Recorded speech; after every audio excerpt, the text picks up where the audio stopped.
இவருக்கு வாக்கு செலுத்திய யாருக்குமே வேட்பாளர் யாருன்னு தெரியாது. நாம ஒரு தாவேக்கா கூட்டம் இந்த பக்காமாஸ் கூட்டம் தனி வேர்ல்டுல வாழ்ந்துட்டு இருக்குன்னு இவ்வளவு நினைச்சிட்டு இருந்தா நம்ம தான் தனி உலகத்துல இருந்திருக்கோம். இவங்க எல்லாருமே ஓட்டு போட்டுக்கிறதுனாலேயே அவர் நல்லவர், அவர் ரொம்ப நேர்மையானவர், அவர் உண்மையான ஆட்சியை கொடுத்துருவாரு அப்படிங்கிற அர்த்தம் கிடையாது. ஒரு இடம் ஜெயிக்க மாட்டாங்க. ஏன்னா நீங்க களத்துல அது ஒரு தற்கொலை கூட்டம், அது ஒரு குட்டி நம்பர்ஸ். களத்துல எங்கேயுமே அவங்க இல்ல. விசில் புரட்சி நடந்திருக்காப்பா விஜய் சொல்ற மாதிரி? புரட்சியை நீங்க கேவலப்படுத்தாதீங்க. புரட்சிங்கிறது ஒரு அழகான சொல்லு. இப்ப ஓட்டுக்கு பணம் தரல தாவேக்கா, ஒத்துக்கிறீங்க? அப்படிலாம் கிடையாது. ஓட்டுக்கு பணம் கொடுத்துருக்காங்க. நீங்க யூடியூப்ல கத்துன்னு கத்துறீங்க, உங்களை பார்த்து ஓட்டு போடாதவங்க இன்ஸ்டாகிராம் இன்ஃபுளுசரை பார்த்து ஓட்டு போட்டுருவாங்களா? நம்ம 69 படத்தை நடிச்சு வளைஞ்சு ஆடலையே. இது ரொம்ப அண்டர் எஸ்டிமேட் பண்ணிட்டோம், கொஞ்சம் ஓவர் டோ பண்ணிட்டோம் கிரிட்டிசிசம்ல நினைக்கிறீங்களா? ஏட்டா போனவன் இன்ஸ்பெக்டரா வராங்கிற மாதிரி, இவன் பிள்ளை பூச்சிக்கெல்லாம் கொடுக்க முடிக்கும்னு கனவாடா கண்டக்கிற மாதிரி இவ்வளவு சினிமா மோகத்துல தமிழ்நாட்டு மக்கள் இருப்பாங்களான்னு நான் நினைச்சு பார்க்கல. இனிதாங்க ஆட்டமே இருக்கு. ஒரிஜினலான வேட்டை, சாட்டையின் வேட்டை இனிமேதான் தொடங்கவே போகுது.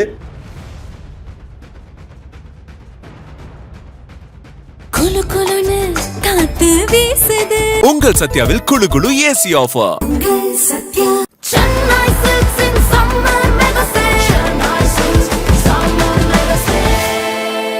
The Chennai Silks in Mega Summer Sale. வணக்கம். சிறப்பு நேர்காணலில் இன்று நாம் சந்திக்க இருப்பது நாம் தமிழர் கட்சியின் கொள்கை பரப்பு செயலாளர் திருமிகு சாட்டை துரைமுருகன் அவர்கள். அண்ணே வணக்கம். வணக்கம். நல்லா இருக்கீங்களா? நல்லா தான் இருக்கு, ஒன்றும் இல்லை. தொடர்ந்து நீங்கள் கலாய்க்கிறதுக்காக பயன்படுத்தின ஒரு வார்த்தை பக்காமாஸ் கட்சி. உண்மையான பக்காமாஸ் கட்சின்னு நிரூபிச்சிட்டாரா விஜய் தாவேக்கா? இல்லை, அவர் பக்காமாஸ் அப்படிங்கிறது திரைத்துறையில் உண்மை தானே, அதில் மாற்றுக்கிறது கிடையாது. அவர் திரைத்துறையில் ஒரு பக்காமாஸ் தான். அந்த பக்காமாஸை வச்சு தான் அவர் தன்னுடைய அரசியலே தொடங்கினார். அது அந்த வார்த்தை அவர் பயன்படுத்தின வார்த்தை தான். திமுக பவளவள பாப்பா கட்சி, நம்ம பக்காமாஸ் கட்சி அப்படின்னாரு. ஏன்னா பக்காமாஸ் அப்படிங்கிறத தாண்டி அவர்கிட்ட எதுவும் கொள்கை இல்லை.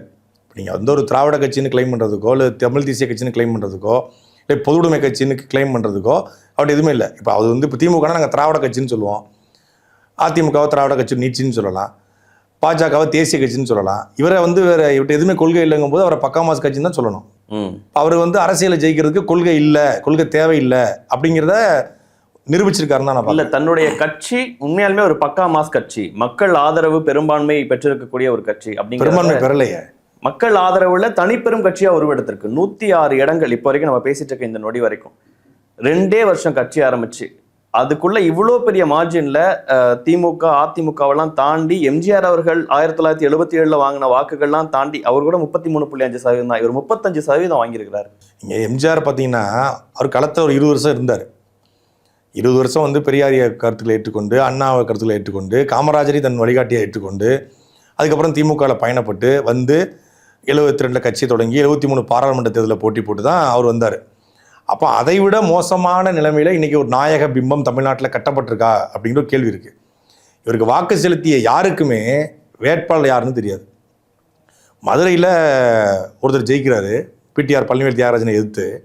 அவர் பேர் முஸ்தபான்னு நான் நினச்சிக்கிட்டு இருந்தேன். இன்றைக்கி டிவியில் பார்த்தா அவர் பேர் முஸ்தபாவே இல்லை, முஸ்தபாங்கிற ஒரு பேரில் நம்ம அழைச்சிட்டு இருந்திருக்கோம். அவர் பேரே வேறு. அப்போ ஒரு பேர் நமக்கே தெரியலங்கும் போது அந்த ஓட்டு போட்ட மக்களுக்கு தெரியுமான்னா தெரியாது. எந்த தொகுதியிலையும் எனக்கு தெரிஞ்சு ஆதவர்ஜுனா, புசி ஆனந்த், அப்புறம் செங்கோட்டையன், விஜய் அவர்கள், ஜேசிடி பிரபாகர், இந்த மாதிரி ஒரு 5-6 பேர் தான், ராஜ்மோகன், இவங்க பேர் தான் தெரியுது. வேறு யார் பேருமே தெரியல. பொதுவாக வாக்கு செலுத்தக்கூடிய வாக்காளர்கள் வேட்பாளரை பார்ப்பாங்க, வேட்பாளர் பேரை பார்ப்பாங்க. மற்ற மாநிலங்களை விட தமிழ்நாடு வித்தியாசமான மாநிலம், கல்வியில் சிறந்த தமிழ்நாடு, இன்டலெக்சுவல்ஸ் இருக்கக்கூடிய ஸ்டேட்டு, அரசியலாக எல்லாருமே ஆர்வமிக்க மனிதர்கள், கொள்கைக்காக பிடிப்பு உள்ளவங்க, மொழிக்காக சண்டை போட்ட ஒரு கூட்டம் அப்படிலாம் நம்ம பேசுகிறோம். அப்பெல்லாம் பார்த்துருக்கோம். அதான் உண்மையாக நம்ம நினச்சிட்டு இருந்தோம். நாம் ஒரு தாவேக்கா கூட்டம் இந்த பக்காமாஸ் கூட்டம் தனி வேர்ல்டில் வாழ்ந்துட்டு இருக்குன்னு இவ்வளோ நினச்சிட்டு இருந்தா நம்ம தான் தனி உலகத்தில் இருந்திருக்கோம். அவங்க ஒரு வேற ஒரு வேர்ல்டில் இருந்திருக்காங்கன்னு நினைக்குது. அப்போ இது முழுக்க சமூக இதை இப்பயும் நீங்கள் அது அவங்கள ஒரு கூட்டம், ஏன்னா ஒட்டுமொத்த தமிழ்நாட்டு மக்களுடைய ஆதரவு 35% ஏதோ ஒரு சின்ன கூட்டம், அவங்களுடைய ரசிகர் படம் நீங்கள் குறிப்பிட்ட மாதிரி தற்கொலை கூட்டம்னு கிடையாது. தமிழக மக்கள் பெரும்பான்மையாக வாக்களிச்சிருக்காங்கன்னு இப்போ கூட 4,88,00,000 வாக்காளர்களில் 1.5 கோடி பேர், மீதி 3,30,00,000 பேர், 38,00,000 பேர் அந்த பக்கம் நிற்கிறாங்க. எப்பவுமே அதானே சார் அரசியல். எலெக்ஷன்னா அப்படிதானே சார்? எலெக்ஷன் அப்படிதான், மாற்றுக்கிறது கிடையாது. தமிழ்நாட்டு ஒட்டுமொத்த மக்களும் 4,88,00,000 பேர் வாக்களிச்சுட்டாங்க, அவர் பக்கமே நிற்கிறாங்க. அது தேர்தலே கிடையாது. பெரும்பான்மையா 35% எவ்வளவு பெரிய ஹியூஜ் நம்பர் உங்களுக்கு அது மாற்றுக்கிறதே இல்லை, நான் ஏற்றுக்கொள்றேன். அது அடைந்த வெற்றி பெரிய வெற்றி தான். 2 ஆண்டுகள் கிடைத்த வெற்றி பெரிய வெற்றி தான். அதில் மாற்றுக்கிறது எனக்கு கிடையாது. ஆனால் நீங்கள் சொல்ற மாதிரி ஒட்டுமொத்த தமிழ்நாட்டு மக்களும் நாயக பிம்பத்தின் பக்கம் நிக்கல. பெரும்பான்மையான தமிழ்நாடு மக்கள், பெரும்பான்மை இருக்கிறதுல பெரும்பான்மையில அவர் வந்து 35 கோடி, நீங்க சொன்ன மாதிரி 35% விழுக்காடும் 1.5 கோடி வாக்காளர்கள் வந்து 105 தொகுதிகளில் அவருக்கு வந்து முன்னிலை கொடுத்து வெற்றி வாய்ப்பை நோக்கி அவர் தான் தமிழ்நாட்டோட முதலமைச்சர் ஆக போறாரு. அது மாற்றுக்கிறது யாருக்கும் இல்லை. அது கூட்டணி ஆட்சியோ, ஆட்சியில் பங்கு, அதிகாரத்தில் பங்கு எல்லாம் மாறி இருக்காங்க. இவங்க எல்லாருமே ஓட்டு போட்டுக்கிறதுனாலேயே அவர் நல்லவர், அவர் ரொம்ப நேர்மையானவர், அவர் உண்மையான ஆட்சியை கொடுத்துருவாரு அப்படிங்கிற அர்த்தம் கிடையாது. நாயக பிம்பத்தில் சினிமாவில் எதிரிகளை வீழ்த்தடிச்சவர், சினிமாவில் லஞ்சம் உள்ள தடுத்தவர், சினிமாவில் பெண்களுக்கு போராடினவர், களத்திலையும் பண்ணுவார்னு அவங்க நம்புறாங்க, நம்ப வைக்கப்பட்டிருக்காங்க. சோசியல் மீடியாவோட தாக்கத்தில் இந்த வாக்கள் விழுந்ததாக தான் நான் பார்க்குறேன். சொல்ல போனால் வந்து களத்தில் மக்களுக்காக பேசி, மக்களுக்காக போராடி, மக்களுக்கான திட்டங்களை கொடுத்து நிற்கக்கூடியவர்கள் வந்து வீழ்த்தப்பட்டிருக்காங்க. இப்போ நீங்கள் வந்து 16 ஆண்டு காலமாக தொடர்ச்சியாக களத்தில் நின்று எல்லா தேர்தல் களத்திலையும் போட்டி போட்டு ஒரு தனி சித்தாந்தத்தை, எதிர் சித்தாந்தத்தை உருவாக்கி, புதிய சித்தாந்தத்தை உருவாக்கி நாம் தமிழ் கட்சி பல இடங்களில், எல்லா இடங்களிலுமே டெபாசிட்டை நாம் தமிழ் கட்சி இழந்திருக்கிறது. எந்த சித்தாந்தமும் இல்லை, எந்த கொள்கையும் இல்லை, எந்த கோட்பாடும் இல்லை. அரசியலை ஜெயிக்கிறது கோட்பாடு, கொள்கை எல்லாம் தேவையே கிடையாது. நாங்கள் வந்து விஜய் மட்டும் போதும் அப்படிங்கிற ஒரு முகத்தோட தேர்தல் அரசியல்ல மக்கள் அக்செப்ட் பண்ணிக்கணும். அதுதான் ஒன்லைன். அந்த இடத்த விஜய் பிடிச்சிருக்காருங்க போது ஒரு பெரிய தலைவராக உருவெடுத்திருக்கிறாருன்னு தான் நம்ம பார்க்கணும். மக்கள் தீர்ப்பை மதிக்கணும், அதில் மாற்றுக்கிறதே கிடையாது. மக்கள் தீர்ப்பை மகேஷ், இந்த 2 வருஷத்துல விஜய் அவர்களை உங்களை விட அதிகமா விமர்சிச்சவர் யாருமே இருக்க முடியாது. அந்த அளவுக்கு விஜய் மேல விஜய் விமர்சனம், விஜய் நோக்கி நம்ம கேள்விகள் தான் எழுப்பணும், கேள்விகளை தான் தொடர்ச்சியாக வச்சுக்கிட்டு இருக்கோம். நீங்கள் வந்து எனக்கு அது ஒரு ஆபத்தான கூட்டமாக தெரிஞ்சுது, அதை நான் உள்ளுணர்வில் உணர்ந்தேன். ஏன் எல்லாரும் விஜய் எடுத்து பேசுறீங்க, விஜய், இதனால தான் விஜய் எடுத்து பேசுனேன். நீங்கள் வந்து சொல்லுங்க 2 ஆண்டுகளில் ஒரு நாயக பிம்பத்தை மட்டும் வைத்துக்கொண்டு ஒருத்தர் மேலே ஏறி வர்றாருங்க அப்படிங்கிறது வந்து நாயக பிம்பம் மட்டும் சொல்ல நம்பிக்கை இல்லை. நாயக பிம்பம் இருக்கக்கூடிய நம்பிக்கைங்கிறது இனிமேதான் உருவாகும். ஒரு நம்பிக்கையின் காரணமாக தானே ஓட்டே போடுறாங்க. நாயக பிம்பத்தில் ஓட்டு போட்டாங்க. நம்பிக்கைங்கிறது எப்போ வரும்னா, விஜய் சொன்ன வாக்குறுதி, அந்த சூப்பர் 6, அன்னபூர்ணி சூப்பர் 6, 2500 காஞ்சி பட்டுப்புடவை, அஞ்சலையம்மாள் நீதிமன்றம், பரந்தூரை எதுக்குறாரு, சாதிவாரி கணக்கெடுப்பு, இதெல்லாம் ஒரு சாத்தியப்படுத்தும் போது அவர் மேல் நம்பிக்கை வரும். நம்பிக்கை வந்து சட்டசபையில் அவர் வந்து அமைச்சரவை உருவாக்கி, அந்த அமைச்சரெல்லாம் உண்மையும் நேர்மையாக செயல்பட்டு ஊழலை தடுத்து முதல்வன் படத்தில் வர்றது போல பண்ணும்போது தான் நம்பிக்கை பிறக்கும். இப்போ வந்து நாயக பிம்பத்தில் மட்டுமே இந்த வாக்கள் 100 விழுக்காடு விழுந்திருக்கு. இன்னொன்று ஆளுங்கட்சி மீதான அதிருப்தி, திராவிட கட்சியின் மீதான அதிருப்தி இருக்குது. ஆளுங்கட்சியின் மீதான அதிருப்தியில் யாருக்கு வாக்கு செலுத்தும்போது ஒரு பக்கத்தில் தெரிஞ்ச முகமாக விஜய் இருக்காருன்னு போட்டிருக்காங்க. இங்கே அடித்த அலை, புயல், சுனாமி பக்கத்து புதுச்சேரியில் இல்லை. புரியுது உங்களுக்கு? அப்போ உங்கள் நாயக பிம்பம் இங்கே ஒர்க் அவுட் ஆயிருக்கு, அங்கே ஒர்க் அவுட் ஆகலன்னு பார்க்குறோம். அங்கேயும் பிரச்சாரத்துக்கு போனார். ஆனால் அங்கே அவர் ஆளுங்கட்சி மீதான விமர்சனத்தை கடுமையாக வைக்கலை. என்ஆர் காங்கிரஸ் தலைவர் ரங்கசாமி அவர்கள் வந்து முதல் முறை போகும்போது பாராட்டே வந்தார். அவர் நல்லது பண்ணுறாரு, அதனால இந்த பிடிக்குள்ள உட்காந்துருக்காரு அப்படிங்கிற மாதிரி ஒரு பூசி முள்ளிட்டு தான் வந்தார். 2வது முறை போகும்போது கூட பெருசாக அவர் ஒன்றும் பேசிடல, கூட்டணியை பற்றி பேசிட்டு வந்துட்டார். திமுகவை தான் அங்கேயும் கடுமையாக விமர்சனம் பண்ணார். அப்போ திமுக மீதான வெறுப்பை அவருக்கு சரியாக அறுவடை பண்ணியிருக்காரு. தன்னுடைய நாயக பிம்பத்தை வைத்து திமுக வெறுப்பை வந்து சரியாக அறுவடை பண்ணியிருக்காரு. அதனால தான் கொளத்தூர் தொகுதியில் ஐயா ஸ்டாலின் அவர்கள் தோற்கடிக்கப்பட்டிருக்காரு நான் பார்க்குறேன். ஏன்னா விஜயா ஸ்டாலினா, டிவிகேவா டிஎம்கேவா, மக்கள் விரோத ஸ்டாலினா, மக்கள் விரும்புகிற இந்த விஜயா, ரெண்டையுமே தொடர்ச்சியா எல்லா கூட்டங்களையும் முன் வச்சாரு. அப்பவும் ஸ்டாலின் அவர்கள் மீதான கடுமையான ஒரு அதிருப்தியை உருவாக்கி, அதிருப்தி என்ன இருக்கு, தொடர்ச்சியான மக்கள் போராட்ட கழகம் நிற்கிறாங்க, பிரச்சனைகள் இருக்கு, இதை எல்லாத்தையும் அவர் அறுவடை பண்றாரு. இந்த அலை வந்து அங்க வீசலங்கும் போது அப்ப அங்க நாயக பிம்பம் எடுபடலை. ஏன்னா அவர் ஆளுங்கட்சி மீதான விமர்சனத்தை அங்க வைக்கல, இங்க அந்த விமர்சனத்தை கடுமையா வச்சாரு. அதுல ஒண்ணுமே விஜய் ஸ்கோர் பண்ண மாட்டாருன்னு தொடர்ந்து பேசிட்டே இருந்தீங்க. ஒரு இடம் ஜெயிக்க மாட்டாரு. ஏன்னா நீங்க களத்து, அது ஒரு தற்கொலை கூட்டம், அது ஒரு குட்டி நம்பர்ஸ், பல விஷயங்கள் மட்டும் தான் போடுவாங்க. களத்துக்கு பார்க்கும்போது களத்துல எங்கேயுமே அவங்க இல்ல. ஒரு போராட்ட களத்துல வீரியமா போராடுறாங்க. அமைதி புரட்சி நடந்திருக்கா, விசில் புரட்சி நடந்திருக்கா? அப்ப விஜய் சொல்ற மாதிரி அதான் இன்ஸ்டாகிராம் புரட்சி நடந்திருக்கு.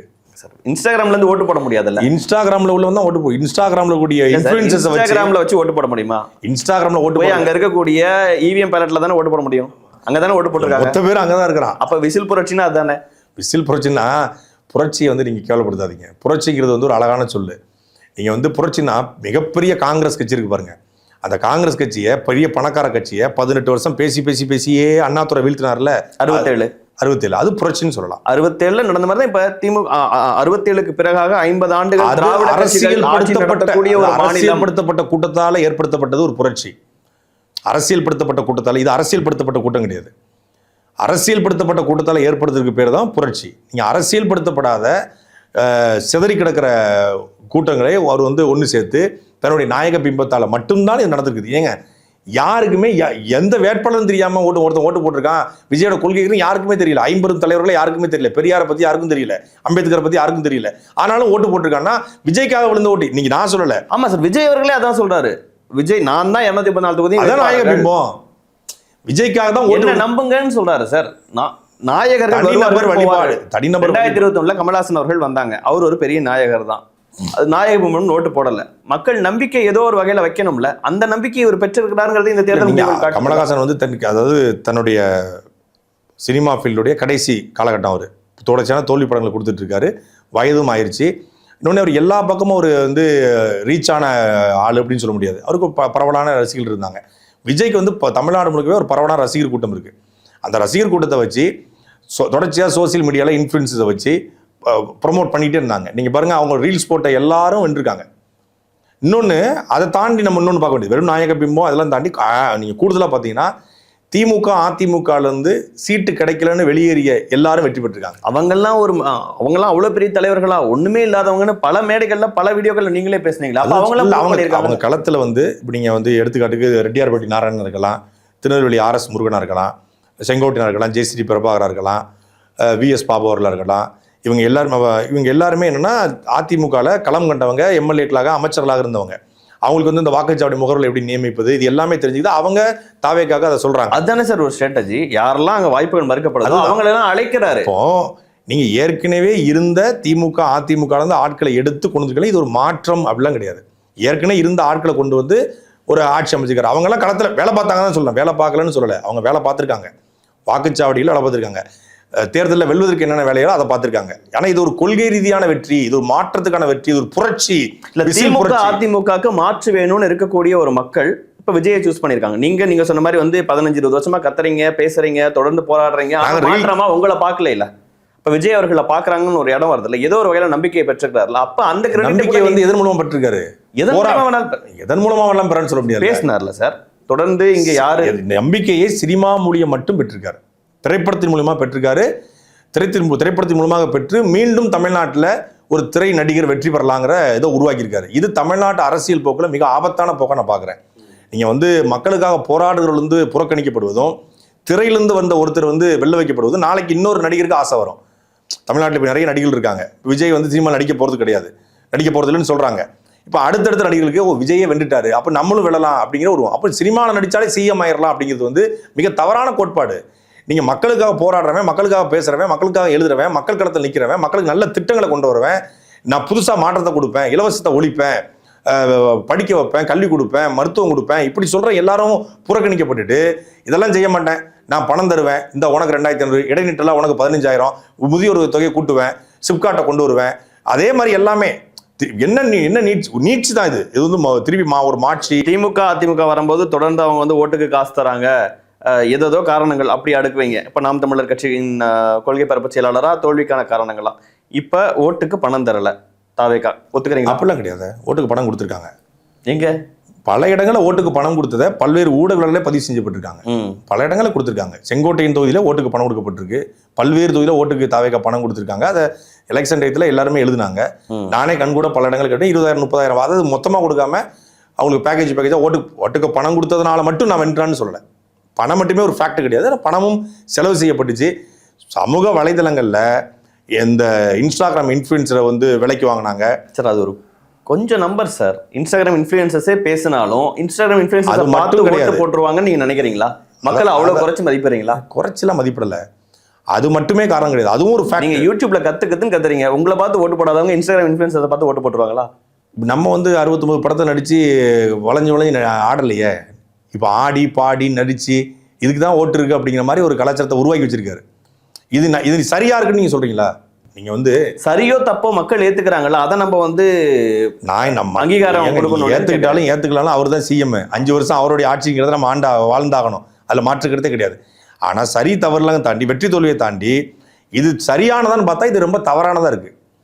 ஒரு நாயக வழிபாட்டின் பின் வந்து தமிழ்நாட்டு மக்கள் ஒரு அறிவார்ந்த கூட்டம்னு நம்பப்படுகிற ஒரு கூட்டம் போய் ஓட்டு போட்டு அவரை தேர்ந்தெடுப்பது மிக தவறான போக்கு அப்படிங்கிறத வரக்கூடிய காலங்கள் தீர்மானிக்கும். நீங்கள் வந்து நான் ஏன் இவ்வளோ கடுமையாக நம்ம விமர்சனம் பண்ணியிருக்கிறோம், இப்பவும் ஏன் அந்த கேள்வி எழுப்புறோம் அப்படின்னா, அவர் நல்லாட்சியை கொடுக்கும். திமுக வந்தால் நல்லாட்சி கொடுக்கணும் நம்ம சொல்ல போகிறோம், அதிமுக வந்தாலும் அதுதான். விஜய் நல்ல ஆட்சியை கொடுக்கணும், விஜய் நாசகார ஆட்சியை கொடுக்கணும், அவர் நாசகார ஆட்சி தான் கொடுப்பாருன்னு சொல்ல முடியாது. அவர் நல்லாட்சியை கொடுக்கணுங்கிறதா எல்லாருடைய விருப்பம். ஆனால் நல்லாட்சியை கொடுப்பதற்கு அங்கே இருக்கிற சூழலே இல்லாமல் இருக்கு. இப்போ நீங்கள் வந்து விஜய் தனிப்பெரும்பான்மையோடு பெற்றிருந்தால் கூட அவர் வந்து நினைச்சதை கூட செய்யலாம். இப்போ தனிப்பெரும்பான்மையும் கிடைக்கல. 106 சீட்டு சார். இன்னும் 12 சீட்டு தேவைப்படுது இல்லை? இந்த 12 வந்து அவர் திமுக இருந்தோ அதிமுக தான் எடுத்தாகணும். திமுக கூட்டணியில் இருந்தோ அதிமுக கூட்டணியில் இருந்தோ. இப்போ அவங்க வந்து ஏற்கனவே இவரை கடுமையாக விமர்சனம் பண்ணவங்க தான். இவர் குறித்து விமர்சனம் பண்ணவங்க தான். திமுக பல நேரங்களில் சப்போர்ட் பண்ணி பண்ணிருக்காங்க. இப்போ காங்கிரஸ் அவர் எடுத்துக்கிறாரு. காங்கிரஸ் வந்து தூய கரங்களுக்கு சொந்தக்காரர்களா, ஊழல் கரை படியாதவர்களா, லஞ்ச லாவணியம் பண்ணாதவங்களா, ஈழத்துல 1.5 லட்சம் தமிழர்கள் சாவதற்கு முதன்மையான காரணமானது காங்கிரஸ்காரங்க. கூட்டணிங்கும் போது சில முரண்கள் இருக்கும் சார். அந்த முரண்களை தாண்டி அதற்கு பிறகு நேர்தானே அப்படி கேள்விகள்லாம் எழுதல. இல்ல நீங்க பாருங்களேன், எந்த இடத்துக்கு சாட்டை துரைமுருகன் வந்திருக்கிறாரு. கொஞ்ச நாளைக்கு முன்னாடி வந்து நம்மளுடைய சேனல்லயே வந்து நிறைவு பெற்ற 2 ஆண்டுகள் நிறைவேறுமா விஜயின் கனவுன்னு ஒரு தலைப்புல வச்சிருந்தோம். கிரண் மாடுலேஷன்ல வந்து கேட்டாரே, ஆட்சியிலும் மங்கு அதிகாரத்திலும் மங்கு, அதெல்லாம் பாடிலாம் காமிச்சிங்க. இன்னைக்கு வந்து பாருங்க, விஜய் கூட கூட்டணிக்கு வர போராடுற இடத்துக்கு வந்து விஜய் வந்திருக்கிறாரு. அது ஆட்சியிலும் பங்கு அதிகாரத்திலும் பங்குன்னு சொன்னதை வருவாங்க இல்லையா?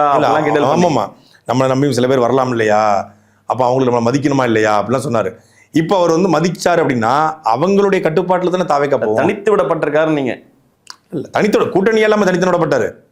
கூட்டணி இல்லாம ஒருத்தர் எந்த கூட்டணி சப்போர்ட்டும் இல்லாம 106 இடம் ஜெயிச்சிருக்காரு சார். நீங்க வந்து வெற்றியை மட்டுமே பேசுறீங்க. நான் அடுத்து நடக்க போறத பேசுறேன். வெற்றி பெற்றாருங்க, தடுக்க முடியாது. வெற்றி பெற்றாச்சு. அடுத்து நடக்க போறது இல்ல.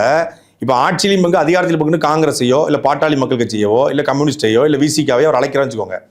அவங்க கடுமையான டிமாண்ட் வைப்பாங்க. வெற்றி பெற்ற தாவேக்கோட 106 வேட்பாளரை வர இனி வரப்போகிற 12 வேட்பாளர்களா அவங்க தான் வந்து அந்த கோல்டன் எக்ஸ். அவங்களுக்கு விஜய் தங்க முட்டை. புரியுது உங்களுக்கு? அவங்க வைக்கிற டிமாண்டுக்கு விஜய் கட்டுப்பட்டு தான் ஆகணும். இப்போ அவங்க என்ன அமைச்சரவை கேட்டாலும் அவங்க கொடுத்தாகணும், என்ன டிமாண்ட் வச்சாலும் அதை நிறைவேற்றாகணும். விஜய் சுயமா ஒரு திட்டத்தை கொண்டு வந்தாலும் கூட அவங்க முட்டுக்கடை போடுவாங்க, இது வேணாம்பாங்க. இல்லை வந்து அவங்க சொல்றதையும் விஜய் திட்டமாக போட்டாகணும்.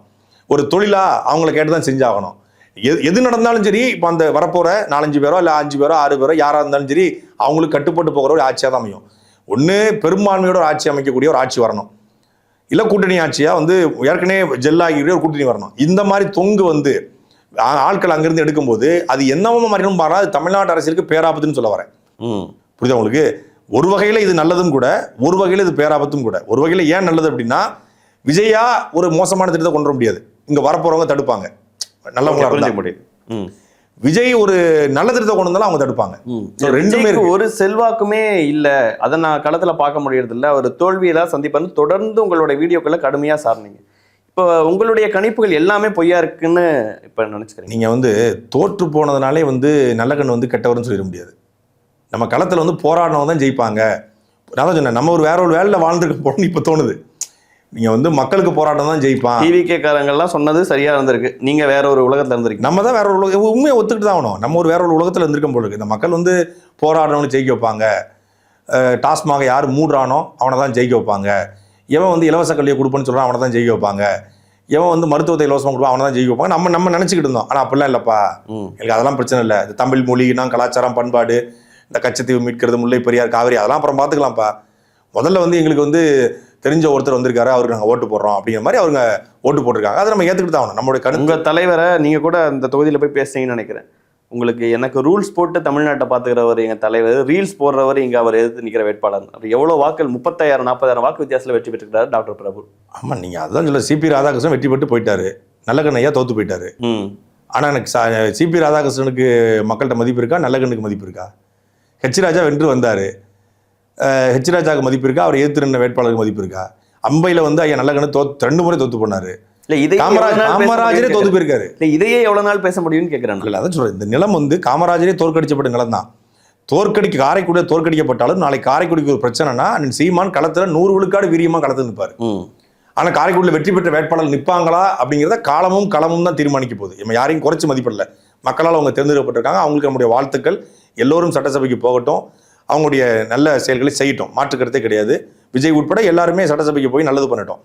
ஆனால் அவங்களெல்லாம் தாண்டி இந்த களத்தில் நீங்கள் 100 ஓட்டு ஒரு தொகுதிக்கு வாங்கியிருந்தாலும் அந்த 100 பேரும் நாம் தமிழ் கட்சிக்காக உறுதியாக அந்த களத்தில் ஆற்றுமல் கொள்ளையும் கனிமூல கொள்ளையும் இயற்கை வள சுரண்டலையும் எதிர்த்து நாம் தமிழ் கட்சிக்காரன் நிற்பான். இன்னும் வீரியத்தோடு நாம் தமிழ் கட்சி போராடும். நீங்க வந்து ஒரு ஓட்டப்பந்தய வீரன் வந்து ஓடிட்டே இருக்கான், ஒரு இடத்துல கீழே விழுந்து தடுக்கி கீழே விழுந்துடுறான். இப்போ அஜித் குமாரே வச்சுக்குவோம், எல்லா ரேஸ்லயும் கொண்டு போய் அதெல்லாம் இருக்கு பாயிண்ட். நானே மறந்துட்டு எடுத்துக்கொள்றீங்க. அஜித் ரசிகர்கள் ஓட்டு போட மாட்டாங்க, சூர்யா ரசிகர்கள் ஓட்டு போட மாட்டாங்க, விஜய் அவர்கள் ரசிகர்களுக்கு எதிராக எவ்வளவு பேர் இருப்பாங்க. உங்க வீட்லயே வந்து சூப்பர் ஸ்டார் ஓட்டு இருக்குமே அவங்க போடுவாங்களா, கமல்ஹாசன் ஓட்டு இருக்குமே போடுவாங்களா, எல்லாரும் போட்டிருக்காங்க சார். சரி, அது போட்டிருக்காங்க, போட்டு வந்து நான் அஜித் வந்து சொல்றேன்னா, அஜித் போய் காரை மோதுறாரு, பைக்ல இருந்து கீழே விடுறான்னு நம்ம பாக்குறோம். பல இடங்கள்ல அஜித் வந்து தோல்வியை தழுவிருக்காரு. இந்த கார் ரேஸ்ல கார் விபத்து ஏற்பட்டிருக்கு, 54 அறுவை சிகிச்சை பண்ணியிருக்காரு. ஆனால் இன்னைக்கு பெல்ஜியத்துல 2ஆம் இடம் பிடிக்கிறாரு. ஒரு இடத்துல ஒருத்தன் வீழ்ந்து போயிட்டான் அப்படிங்கிறதுனாலேயே அவன் வந்து அந்த இடத்த விட்டு அகற்றப்பட்டுருவான் அப்படிலாம் இல்லை. 100 முறை தோல்வியை தழுவினுக்கு தான் அந்த வெற்றியினுடைய சுவை தெரியும், வெற்றியின் அருமை தெரியும். சீமான் அவர்கள் தொடர்ச்சியா தோல்வியை தழுவிருக்காரு. ஆனா இந்த களத்தை விட்டு ஒரு இன்ச்சு கூட நம்ம நகர போறது இல்லை. இன்னும் பல மடங்கு வீரியத்தோடும் வேகத்தோடு தான் அந்த களத்துல சீமான் நிற்க போறாரு. நாம் தமிழ் கட்சியும் தமிழ் தேசியவாதிகளும் இருக்க போறாங்க. இனிதான் தமிழ்நாடு அரசியல்ல நான் ஒண்ணு மட்டும் நான் சொல்றேன், இங்க பணத்துக்கும் வாக்களிச்சிருக்காங்க. ஆனா அதை தாண்டி மாற்றம் அப்படிங்கிற சிந்தனைக்கு தமிழ்நாடு வந்திருக்குங்கிறத நான் பார்க்குறேன். அதை ஒரு வகையில் இந்த தேர்தல் அரசியலை நான் பாராட்ட விரும்புகிறேன். ஏன்னா இருவரும் திராவிட கட்சிகளை தாண்டி ஒரு 1.5 கோடி பேர் வந்து புதிய மாற்றத்துக்கு, அது சித்தாந்தம் கிடையாது, புதிய ஒரு ஆளுக்கு வாக்களிக்க முடிவு பண்ணிட்டாங்க. இப்போ அவர் மீதான நம்பிக்கை குறைகிற பொழுது அந்த வாக்காளர்கள் மீண்டும் இந்த திராவிட கட்சிக்கு போக போகிறது இல்லை. அப்போ அந்த வாக்காளர்கள் அப்படி தான் இருக்க போகிறாங்க. அப்போ அங்கே தான் ஒரு தேவை ஏற்படுது. விஜய் ஒருவேளை நல்லாட்சி சிறப்பாக கொடுத்தாருன்னா நம்ம வாழ்த்துறோம். விஜய் ஆட்சியில் தவறலை போது நாம் தமிழ் கட்சி முழுவீச்சாக களத்தில் நிற்கும், சுட்டி காட்டும். அப்போ அந்த வாக்காளர்கள் வந்து நாளைக்கு என்ன வேலை மாறலாம். ஒரு மாற்று அரசியலுக்கான விதை வந்து தமிழ்நாட்டில் மாற்று அரசியலுக்கான தேடல் எப்பவுமே இருந்துட்டே இருக்கும். அப்போ அவங்க சீமான் அவர்களை சூஸ் பண்ணலையே. இல்லை, அது வந்து 21 தேர்தலில் விஜய் அவர்கள் இல்லை, கமல்ஹாசன் மாற்றுன்னு வந்தாரு, கமல்ஹாசனை சூஸ் பண்ணல. சீமான் அவர்கள் இருந்தார் களத்துல, அவரை சூஸ் பண்ணல. இப்பதானே சூஸ் பண்ணியிருக்காங்க. அப்ப மாற்றுக்கான தேவை இருக்கு. அதற்கான முகமா, அதற்கான அமைப்பா, அதற்கான கட்சியா ஒண்ணு இல்லைன்னு நினைக்கிறீங்களா? இப்பதான் வந்திருக்குன்னு பாக்குறேன். இல்ல, ஜெயிக்கிற பக்கம் நிக்கணும், ஜெயிக்கிறவனுக்கு ஓட்டு போடணும் அப்படிங்கிற விஜய் ஜெயிச்சிருவாரு அப்படிங்கிற ஒரு மாஸ் மென்டாலிட்டி வந்து தமிழ்நாடு முழுக்க பரவப்பட்டுச்சு. ஒரு மாஸ் மென்டாலிட்டி, அந்த மாஸ் மென்டாலிட்டி ஓட்டு விழுந்திருக்கு. இன்னொன்று மாற்றத்துக்கு, நான் சொல்றது மாற்றத்துக்கு ஒரு 1.5 கோடி பேர் தயாராயிட்டான் புதிதாக. இப்போ இந்த எண்ணிக்கை இன்னும் கூட்டிகிட்டு தான் போகணும். இந்த எண்ணிக்கை குறையக்கூடாது, இந்த எண்ணிக்கை கூடணும். கூடும்போது தான் நாம் தமிழ் கட்சி போன கட்சிகளுக்கான தேவையை அதிகரிக்கும். இப்பதான் நாம் தமிழ் கட்சி சரியான களத்துக்கு வந்து சேர்ந்திருப்பதாக நான் உணர்றேன். இதுவரைக்கும் போட்டு நாம் தமிழர் கட்சியின் வாக்குகளுக்கு பிரச்சனையே இல்லை. விஜய் அவர்கள் வருகையால நாம் தமிழர் கட்சி பாதிக்கப்படாது, ஒரு ஓட்டு கூட போவாது அப்படின்னீங்க. 8% அங்கீகரிக்கப்பட்ட கட்சி. எங்களை மாதிரி எவ்வளவு ஓட்டு வச்சிருக்கோன்னு பாருங்க, எங்களுடைய மாநாட்டு கூட்டத்தை பாருங்க, நாங்க பிரச்சாரத்துக்கு போகும்போது கூட்டத்தை பாருங்க. நீங்க இன்னைக்கு 3% கூட இல்லை. 4 விழுக்காடு வந்திருக்கு. 4 விழுக்காடு வந்திருக்கு. 16,50,000 வாக்குகள் இது வரைக்கும் எண்ணப்பட்டதுல பாதியான வாக்கள் குறைஞ்சிருக்கு. அது நம்ம ஏற்றுக்கொண்டுதான் ஆகணும். நம்ம போற இடங்கள்லாம் மக்களுடைய அபரிதமான அன்பு இருந்தது. நீங்க வந்து இது வரைக்கும் எந்த கட்சிக்கும் நடக்காத ஒரு அதிசயம் நடந்துச்சு. கட்சி கொடுத்த தலைவர் பேசிட்டு இருக்கும்போது, சீமான் பேசிட்டு இருக்கும்போது மக்கள் வந்து காசு கொடுத்தாங்க. சின்ன குழந்தைகள் உண்டியில தூக்கி கொடுத்தாங்க. பேரன்பை காட்டினாங்க. தென் மாவட்டமாக இருக்கட்டும், டெல்டாவாக இருக்கட்டும், சென்னை போன்ற எல்லா இடங்களிலுமே காலையில் அறிவிப்பு கொடுத்த உடனே வந்து நின்னாங்க. 234 வேட்பாளர்களும் காம்ப்ரமைஸ் பண்ணாம தமிழ்நாடு முழுக்க களத்தில் இறங்கி நடந்தே வாக்கு கேட்டாங்க. 2 லட்சம் வாக்காளர்களையும் டோரை தட்டி துண்டறிக்கை கொடுத்தாங்க. அண்ணன் சீமான் அவர்கள் வந்து முதல் முறையாக எல்இடி திரை போட்டு நான் எப்படி ஆட்சி அமைப்பேன் அப்படிங்கிறலாம் காட்சிப்படுத்தினார். அதெல்லாம் வந்து பெருசா மக்கள்கிட்ட போய் சேரலையோ அப்படிங்கிற ஒரு கேள்வி இருக்கு. மக்கள்கிட்ட போய் அண்ணன் சீமானுடைய குரல் வந்து அவர் என்னென்ன செய்யறங்கிறது சேர்க்கப்படலையா, அது வந்து இந்த மாசனால தடைப்பட்டுச்சா அப்படின்னு கேள்வி இருக்கு. இது பண்ணலங்கிறதுக்காகவே வந்து களத்தை விட்டு வெளியேறிட்டாங்க. இல்ல, விஜய்ங்கிற ஒரு முதல்வர் வேட்பாளரை அவர் வந்து தலைமையா ஆளுமையா சரியில்லைன்னு கிண்டல் பண்ணீங்க. ஒவ்வொரு வேட்பாளர்களா போடும்போது இந்த வேட்பாளரா இவர் யாரு அப்படின்னு கிண்டல் பண்ணீங்க. ஆனா அவங்களை எல்லாம் தான் மக்கள் மறுபடியும் சூஸ் பண்ணியிருக்கிறாங்க. நீங்க இவ்வளவு சொல்லி அப்படின்னா இங்க ரொம்ப அண்டர் எஸ்டிமேட் பண்ணிட்டோம், கொஞ்சம் ஓவர்டோ பண்ணிட்டோம் கிரிட்டிசிசம்லன்னு நினைக்கிறீங்களா? அப்படிலாம் பண்ணலையே, நம்ம நியாயத்தை தானே கேட்டோம். தப்பு ஒன்று இருந்துச்சு. நீங்க இப்பவும் நம்ம இந்த கேள்வியை கேட்குறோம்.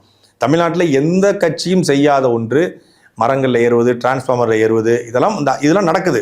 இதை நம்ம சொல்ல வேண்டிய இடத்துல இருக்கிறோம். இது சொல்லாமல் போனால் தப்பாயிரும். இப்போ திருத்துறாங்க. இதே தாவேகா கூட்டத்தில் போனால் இப்போ நாற்காலியில் எடுத்து போடுறாங்க. நாற்காலியை உடச்சு போட்ட இடத்துல நம்ம சொன்னதுக்கப்புறம் கொஞ்சம் கொஞ்சமாக திருந்த ஆரம்பிக்கிறாங்க. இப்போ அவங்க வந்து திருந்தவே கூடாது, அது திருந்தாத ஜென்மமா இருக்குன்னு நம்ம நினைக்கல.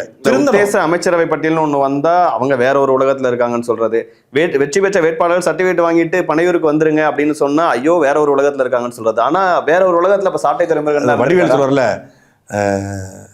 ஒரு காமெடி உண்டு. அந்த மருதமலை படத்துல இதா போனவன் இப்பதான் வரீங்க சாட்டை படம் டைலாக்னு இவ்வளவு நேரம் வரல அந்த ஃப்ளோவே நீங்க உங்களுக்கு இல்ல அந்த வந்து ஏட்டா போனவன் இன்ஸ்பெக்டரா வராங்கிற மாதிரி, இவன் பிள்ளை பூச்சிக்கெல்லாம் கொடுக்க முடிக்கும்னு கனவாடா கண்டக்கிற மாதிரி இந்த உத்தேச அமைச்சர் படம் உண்மையிலே எல்லாருக்கும் நகைச்சுவையாக இருந்துச்சு. இப்போ காமராஜரும் கக்கனும் ஜீவானந்தும் சிங்காரவேலனும் இருந்த முத்துராமலிங்க தேவரும் இருந்த அமைச்சரவையில் சட்டமன்றத்தில் இவர்கள்லாம் போவாங்களா அப்படிங்கிறது எனக்கு புஷி ஆனந்த் வந்து அமைச்சர், ராஜ்மோகன் வந்து சபாநாயகர், கற்பனை பண்ணியே பார்க்க முடியல தான். ஆனால் அது நிஜத்தில் நடந்துச்சு. இது உண்மையிலே காலைல பார்த்துட்டு இருக்கும்போது 107 தொகுதி இது உண்மையிலே சர்க்காரோட கிளைமாக்ஸ் மாதிரி நடந்துகிட்டு இருக்கு அப்படிதான் தோணுச்சு. இது யதார்த்தத்துக்கு மீறியதாக ஒன்று இருக்கு. அப்போ நம்ம கற்பனை பண்ணது, நம்ம யோசிச்சது, இது எல்லாத்தையும் தாண்டி ஒன்று நடந்திருக்கு அப்படிங்கிறத நம்ம முழுமையாக அண்டர் எஸ்டிமேட் பண்ணிட்டோம்னு நினைக்கிறீங்க? ஆமாம், அண்டர் எஸ்டிமேட் தான், அதில் மாற்று கருத்து கிடையாது. இப்போ ஆரம்பத்தில் தாவேகாவும் நாம் தமிழரும் இணைஞ்சு பயணிக்கிறதுன்னு ஒரு காலம், அப்படி ஒரு அவர் வரும்போது வரவேற்கிறது அந்த மாதிரிலாம் இருந்திருந்தா இன்னைக்கு நாம் தமிழரும் அடுத்த இடத்துக்கு போயிருக்கோம்னு நினைக்கிறீங்களா? நாம் அப்பெல்லாம் கிடையாது. நீங்கள் சட்டசபைக்கு போய் ஆகணும், எம்எல்ஏ ஆகி ஆகணும், முதலமைச்சர் ஆகணும் அப்படிங்கிற ஒரு அரசியல் வெறியோ உடனே வென்றாகணும் அப்படிங்கிறலாம் ஒன்றும் இல்லை. நம்ம முழுமையாக களத்தில் நின்று மக்களுக்காக போராடுறோம். மக்கள் ஏற்றுக்கொண்டாலும் ஏற்றுக்கொள்ளவில்லை என்றாலும் இந்த களத்தில் 100 விழுக்காடு நிற்கத்தான் போகிறோம். எல்லா பிரச்சனையும் குரல் கொடுக்க தான் போகிறோம். என்ன வந்தாலும் அதை எதிர்த்து நிற்க தான் போகிறோம். அதில் மாற்றுக்கிறது கிடையாது. அவங்க வந்து இந்த சட்டமன்ற உறுப்பினர்கள் இவங்கெல்லாம் வந்து ஜெயிச்சு போயிடுவாங்களாங்கிற ஒரு கேள்வி இருக்கு தான் செஞ்சு. எனக்கு இப்போ வரைக்கும் வந்து அது அக்செப்ட் பண்ணிக்க முடியலையா? அக்செப்ட் பண்ணி தானே ஆகணும். ஆனால் இது ஒரு என்ன சொல்ற ஒரு அதிசயம், ஆச்சரியம் அப்படிம்பாங்களா, ஆனாலும் உண்மை. அதான் சொன்னாரு 50 வருஷத்துக்கு நடுவில் ஒரு தடவை நடக்கிற எலெக்ஷன், இது சாதாரண எலெக்ஷன். இவ்வளவு வந்து சினிமா மோகத்துல தமிழ்நாட்டு மக்கள் இருப்பாங்களான்னு நான் நினைச்சு பார்க்கல. அப்புறம் நீங்க இன்னொன்னு கிண்டல் பண்ண கேலியா பேசின ஒரு வார்த்தை, கெரியரின் உச்சத்தை விட்டுட்டு வந்திருக்கிறாருன்னு. இப்ப மக்கள் ப்ரூவ் பண்ணிட்டாங்களா உச்சத்தை விட்டுட்டு வந்தவருக்கு என்ன பலன் கொடுப்பாங்கன்னு? இல்ல, உச்சத்தை அவர் விட்டு வந்தேன்னு சொன்னாரு, லட்சங்களை விட்டுட்டு வரல. அதெல்லாம் அப்படி தானே இருக்கு. உச்சத்தை விட்டு வந்தாருன்னா நீங்க வந்து எல்லாத்தையும் இழந்தனாரு. மக்களுக்காக வந்து இப்போ சேவை பண்ண வஉசி இல்லை காமராஜர், ஜம்புலிங்க முதலியார் இவங்கெல்லாம் மக்களுக்காக சொத்துக்களை கொடுத்தாங்க. அந்த மாதிரி ஒன்று நீங்க அவர் கெரியர் உச்சத்துல இல்லைன்னு சொன்னீங்க. நீங்க தொடர்ச்சியான படங்கள் எல்லாமே தோல்வி படங்கள் தானே. நீங்க அவருடைய படங்கள், ஜனநாயகன் படத்தை இவர் தான் ரிலீஸ் பண்ணாருன்னு பேசுனீங்க. அப்ப எல்லாத்தையும் வந்து மக்கள் வந்து அப்ப விஜயோட சைட்ல இருந்து பாக்குறாங்க, விஜய் அவர்கள் பக்கம் நிக்கிறாங்க அப்படின்னு தானே புரிஞ்சுக்கணும். அவருடைய சிம்பத்தி வந்து இது உண்மையை தாண்டி ஒர்க் அவுட் ஆகுது. நீங்க பொய் வந்து வேகமா ஓடும், உண்மை நொண்டும். ஆனா உண்மைதான் ஒரு நாள் வெல்லும். பொய் வந்து வேகமா ஓடி போய் ரீச் ஆயிருது, ஆனா உண்மை வந்து மெதுவா நொண்டி போய்கிட்டு இருக்கு. அந்த பொய் வந்து ஒரு நாயக பிம்பத்துல வென்றிருக்கலாம், ஆனா உண்மை ஒரு நாள் தெரிய வரும்ல. இப்ப தெரியட்டுமே, கரூர்ல 41 பேர் மரணத்துக்கு யாரு காரணம்னு அவர் ஆட்சிக்கு வந்துட்டாரு. அவரு குழு அமைத்து விசாரணை நடத்தி சொல்லட்டும். என்னென்னலாம் அவர் சொன்னாரோ அதெல்லாம் இவர் இனிமேல் செய்யட்டும், தெரிய வரட்டும். அப்புறம் நம்ம இல்லைங்க இவரு செய்யலைங்கன்னு அப்புறம் நம்ம ஒத்துக்குவோம். இன்னும் வழக்கமா திமுக ஆட்சியில இருக்கும் போதே சாட்டை துரைமுருகன் கருத்துக்கு பயங்கரமா தாவேகா சைட்ல இருந்து எதிர்ப்புகள் அப்படி வரும். தாவேகா போற கருத்துக்கு சாட்டை துரைமுருகன் சைட்ல இருந்து எதிர்ப்புகள் அப்படி வரும். நாம் தமிழர் சைட்ல இருந்து இன்னமும் அது அப்படிதான் தொடருமா, வேற மோடுக்கு மாறுவீங்களா? ஏன் நீங்க வந்து நம்ம யாரு தவறு செய்தாலும் சுட்டி காட்ட போறோம். விஜய் நல்லது பண்ணியிருக்காரு. இப்போ வந்து அனைத்து சாதியும் அர்ச்சகராகலான்னு திமுகவுன்னு கொண்டு வராங்க. அதை நம்ம வரவேற்றோம். அதை முழுமைப்படுத்தப்படலானா அதை வரவேற்றோம். மற்றபடி திமுக எல்லா திட்டங்களையும் விமர்சித்தோம். இப்போ திமுகவே ஒரு நல்லது பண்ணால் நம்ம அதை ஆதரிச்சுக்கிறோம். திமுக வந்து தவறு செஞ்சால் சுட்டி காட்டுக்கிறோம். தாவேகா வந்து நல்லது பண்ணுது, ஒரு நல்ல திட்டத்தை கொண்டு வர போகிறாங்க. இப்போ சொன்னார் காவல்துறைக்கு வந்து 8 மணி நேரம் வேலை, பெண் காவலருக்கு 6 மணி நேரம் வேலை. அதான் சீமானவர்கள் சொன்னது தான். காவல்துறைக்கு வந்து சம்பளத்தை உயர்த்துன்னு சொன்னார். இப்படி அதை உண்மையிலே செயல்படுத்துறாரு, எல்லா காவலருக்கும் கண்காணிப்பு பொறுத்துறாரு, நடைமுறைப்படுத்தாருன்னா அது வரவேற்கத்தக்கது. இலவசத்தை தாண்டி அவர் சொன்ன திட்டங்களில் அண்ணன் சீமானுடைய திட்டங்களை அவர் எடுத்து சொன்னார். அதெல்லாம் செயல்படுத்தும் போது வரவேற்போம். இப்போ பரந்தூர் விமான நிலைய பிரச்சனை இன்னும் இருக்குது. வந்தோடனே என்ன பண்ண போகிறாருன்னு கேள்வி இருக்குது. இப்போ தொடர போதா இல்லை வந்தோடனே அது வந்து உடனடியாக அவர் நான் இது பண்ண மாட்டேன்னு சொல்ல போகிறாரான்னு இருக்குது. இப்போ அது நல்லது பண்ணால் வரவேற்க போகிறோம், தப்பு பண்ணால் சுட்டி காட்ட போகிறோம். அவங்க இருக்கக்கூடிய ஆட்கள் எல்லாமே ஊழல்வாதிகளாக இருக்காங்க. அப்போ அவங்களுடைய கைகளை அவர் கட்டி போட போகிறாரா, இல்லை அவங்க வந்து கரப்ஷன் பண்ண போகிறாங்களோ பல்வேறு கேள்விகள் எழுந்திருக்கிறது. இப்போ அவங்க திருப்பியும் ஊழல் பண்ணால் தாவேகாரங்களே சொல்றாங்க, நாங்க அப்படிலாம் கிடையாது, திமுக மாதிரி நாங்க வந்து முட்டு கொடுக்க மாட்டோம், நாங்க வந்து ஊழல் பண்ணா கூட தட்டி கேட்பன்றாங்க. அவங்க கேட்கறதுக்கு முன்னாடி நாங்க கேட்போம். குரல் இன்னும் ஓங்கி ஒலிக்கும். இன்னும் எங்களுக்கான தேவை அதிகரிச்சு நான் பாக்குறேன். இனிதாங்க ஆட்டமே இருக்கு. இன்னும் ஏதோ இதுவரைக்கும் ஆடினது ஆட்டம் கிடையாது. இனிதான் இந்த மங்காத்தால ஒரிஜினலான ஆட்டம், ஒரிஜினலான வேட்டை, சாட்டையின் வேட்டை வந்து இனிமேதான் தொடங்கவே போகுது. இதுதான் எல்லாருமான குரல். அதாவது ஜனநாயகவாதி 2 பேருக்கு நடுவுல தான் போட்டின்னு வரும்போது இப்போ எனக்கு முதல்ல பதில் சொல்லுங்கப்பா. யாராவது இது வரைக்கும் நாங்க பேசிக்கிட்டு இருந்தோம்ல, இனி திமுக பேசும், அதிமுக பேசும். இப்ப நீங்க பேசிதான் ஆகணும். இனிமே திமுக வந்து கில்லிங் இந்த சைலன்ஸ் இருந்தாங்க. இனி பேசணும்ல. இனி பேசும்போது நான் ஏன் இவ்வளவு நாள் பேசிக்கிட்டு இருந்தேன்னு அவங்களுக்கு தெரிய வரும். நீங்க ஓவர் டெஸ்ட் சொன்னீங்கல்ல, எனக்கு எதிராக யாராவது ஒருத்தங்க வாங்க என் கூட வந்து விவாதம் பண்ணுங்க, யாராவது தயாரா? நீங்க அவங்க யாருமே வரமாட்டாங்க. இப்பவும் வரமாட்டாங்க. இப்பவும் பிரஸ் மீட் கொடுக்க மாட்டாங்க. இப்பவும் அவங்க எந்த எதுவும் பேச மாட்டாங்க. அதிகாரிகளுடைய ஆட்சியாக நடக்க போதா இல்லை உண்மையிலே அவங்க விஜய் அவர்களுடைய ஆட்சியாக நடக்க போதா அப்படின்னு இருக்கு. மீண்டும் அதிகாரி ஆட்சி, மீண்டும் தவறு நடக்குதுன்னா தவறை நம்ம வந்து தயங்காம சுட்டி காட்டுவோம். அதில் எந்த மாற்று கருத்தும் கிடையாது. ஓவர் டூ பண்ணிட்டீங்களா, நிறைய விமர்சனம் பண்ணிட்டீங்க. அதான் அதை இப்போ நம்ம என்னைய சொன்னவங்க எல்லாருமே அடுத்து பேச ஆரம்பிச்சிருக்காங்க. இன்னைக்கு மொத்த திமுகவும் பேசுது. இது வரைக்கும் திமுக வந்து கில்லிங் இந்த சைலன்ஸ் இருந்தாங்க இல்லையா, இன்னைக்கு மொத்த திமுகவும் பேசுது, மொத்த அதிமுகவும் பேசுது. ஆனால் அதை தாண்டி இவ்வளவு நாளாக நம்ம கேள்வி எழுப்பின கேள்விகள் தான் இப்போ அவங்க எழுப்புறாங்க. புரியுதா உங்களுக்கு? இப்போ வந்து உண்மையான எதிர்கட்சி யாரு இந்த ஆளுங்கட்சிக்கு அப்படிங்கிறது தெரிய வரும். அதுல வீரியமாக களத்துல முதல் எதிர்கட்சியா நிக்க போறது நாம் தமிழ் கட்சி தான். ஓகே, தொடர்ந்து இன்னும் அடுத்தடுத்த நாட்களும் அரசியல் களம் பரபரப்பாக மாறும்னு நினைக்கிறேன். நிறைவா இல்ல கூவாத்தூர்கள் உருவாகலாம், ஓம்னி வேன்கள்ல வந்து ஆட்கள் கடத்தப்படலாம், கட்சி தாவல்கள் நடக்கலாம், என்ன நடக்கலாம். அப்போ நமக்கு மாறுறதுக்கான தேவை இருந்தா தானே எல்லாரும் விஜய் அவர்கள் கூட எல்லாம் நிக்கிறாங்க. இல்ல 106 தான் நிக்குது, இன்னும் 12 தேவைப்படுது இல்ல. அந்த 12 எங்க இருந்து தூக்க போறான்னு இருக்குல்ல, அப்ப பரபரப்பு இருக்குல்ல, பரபரப்பு நம்மளுடைய தேவையும் இருக்குல்ல. ஓகே, இந்த 35% வாக்காளர்களுக்கு, தாவேகா தொண்டர்களுக்கு சாட்டை துரைமுருகன் ஏதாவது சொல்லணும்னு நினைக்கிறீங்களா? இந்த வாக்கை பார்த்ததற்கு பிறகாக இவ்வளவு விஜய் அவர்களுக்கான ஓட்டுங்கிறத பார்த்து ஒரு பெரிய நாயக பிம்பத்துல அவரை நம்பி நீங்க வாக்கு செலுத்திருக்கீங்க. விஜயனுடைய வாக்காளர்கள் சொல்ல வேண்டிய தேவையில்லை. விஜயனுடைய தாவேகா தொண்டர்களுக்கு நீங்க வந்து இதுவரைக்கும் வந்து சமூக வலைதளங்கள்ல எதிர்கருத்து வைத்தவர்களை வந்து ஆபாசமாக, அவதூறாக, கேலியாக, கிண்டலாக பேசிக்கிறது ஒரு பொறுப்பு கூடியிருக்கு. ஒவ்வொரு சட்டமன்ற உறுப்பினருக்கும் அவங்களுக்கு கீழக்கூடிய மாவட்ட பொறுப்பாளருக்கும் பொறுப்பு கூடியிருக்கு. இதுவரைக்கும் நடந்த ஆட்சியில் இருந்த தவறுகளை நீங்களும் செய்யாம மீண்டும் அதே போல பழிவாங்கல், அதே போல ஆபாசம், அவதூறு இதெல்லாம் பண்ணாம மக்களுக்கு நல்லது பண்ணதுக்கான முயற்சிகளை ஈடுபட்டீங்கன்னா தமிழ்நாடு உங்களை கொண்டாடும், இல்லைன்னா தமிழ்நாடு உங்களை மீண்டும் புறக்கணிக்கும். அப்படிங்கிறதான் ஒவ்வொரு வீட்டுக்கும் ஒரு விஜய், ஒவ்வொரு வேட்பாளரும் ஒரு விஜய், ஒவ்வொரு செய்தி தொடர்பாளரும் ஒரு விஜய். நாங்க பயங்கரமா கலாய்ச்சிங்க, நிரூபிச்சிட்டாங்க. அதையும் இவ்வளவு விஜய் தமிழ்நாட்டில் இருந்திருக்காங்க அப்படின்னு நிரூபிக்கப்பட்டிருக்கு. ஆனா வீட்டுக்கு ஒரு விஜய் தேவையா, வீட்டுக்கு ஒரு பிரபாகரன் தேவையாங்கிறத மட்டும் நான் தமிழ்நாட்டு மக்கள்கிட்ட கேட்க விரும்புறேன். இங்க தேவை விஜய் கிடையாது. இங்க பகத்சிங்கும் சுபாஷ் சந்திர போஸும், இங்க வந்து முத்துராமலிங்க தேவரும், இங்க வஉசியும், காமராஜரும், கக்கனும், ஜீவானந்தமும், ரெட்டமலை சீனிவாசனாரும், அயோத்தாச பண்டிதரும், தலைவர் பிரபாகரன் தான் இங்க தேவை. அது உருவாக்கப்படும் வரை நாங்கள் உழைத்துக் கொண்டே இருப்போம். இவ்வளவு நேரம் உங்க நேரத்தையும் கருத்துக்களையும் பல்வேறு கேள்விகளுக்கு பதிலையும் கொடுத்ததற்கு மிக்க நன்றி. நிறைவாக புதிய முதல்வருக்கு உங்களுடைய ஒரு வாழ்த்து. தமிழ்நாட்டினுடைய முதலமைச்சராக பதவி இருக்கிற மரியாதைக்குரிய மாண்புமிகு விஜய் அவர்களுக்கு வாழ்த்துக்கள். நன்றி.